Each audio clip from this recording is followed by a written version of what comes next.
الساعة كانت 3 الفجر وكنت نايم على السرير ماسك الموبايل كالعادة، وفجأة أسمع حد بينادي عليا من الشباك. حاولت إن أنا أقوم أشوف مين بينادي بس ما لقيتش حد. أنا استغربت لأن الساعة كانت 3 الفجر، مين هينادي عليا دلوقتي؟ بعدها دخلت الأوضة بتاعتي تاني بس مفيش دقيقتين وأسمع حد برضه بينادي عليا. رحت فتحت الشباك وحاولت أشوف مين بينادي، لقيت ولد صغير واقف في نص الشارع وعمال يبصلي وينادي عليا. أنا معرفوش، أنا أول مرة أشوفه. قلت له أنت مين؟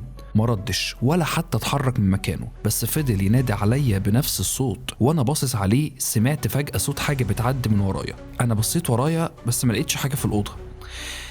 بسم الله الرحمن الرحيم.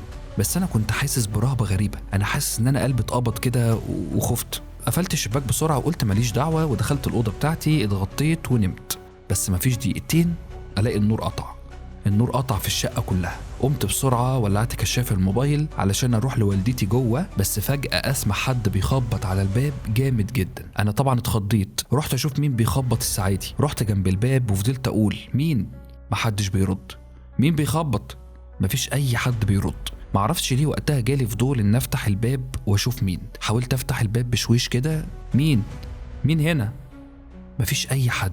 قفلت الباب بسرعة وقلت خليني اخش اشوف اخواتي جوه. لقيتهم الحمد لله نايمين في مكانهم والدنيا كويسة. رجعت الأوضة بتاعتي تاني وقلت استنى لحد ما النور يرجع. مسكت الموبايل بتاعي وكالعادة فضلت اتفرج على الفيديوهات اللي كنت بتفرج عليها. وانا بقلب في الفيديوهات طلع لي فيديو لمذيع وكان بيقول حاجة غريبة. لقيته في برنامج على الهوا وكان بيحذر المشاهدين وكان بيقول أهلا بكم في برنامج الحقيقة وبس.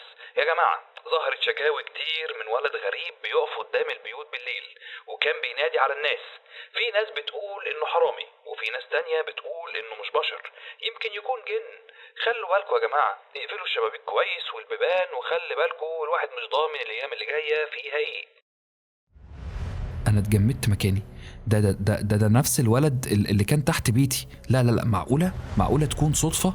انا قفلت الفيديو بسرعة وقمت زي المجنون. انا كنت خايف جدا وقتها، قلت ده نفس اللي حصل معايا. رحت بسرعة قفلت الشباك كويس وخرجت اتأكد ان الباب مقفول، بس اسمع حد بيخبط على الباب تاني. قلبي وقع في رجليا ورحت بسرعة علشان اشوف مين. رحت عند الباب وفضلت انادي مين بيخبط؟ مفيش اي صوت. بعدها قلت انا هخش انام جنب اخواتي جوه لحد ما اليوم ده يعدي. بس وانا ماشي في الطرقة اشوف حاجة غريبة. انا لقيت ولد صغير قاعد في نص الطرقة ولقيته بيبص لي وكان بيبرق. انا بسم الله الرحمن الرحيم.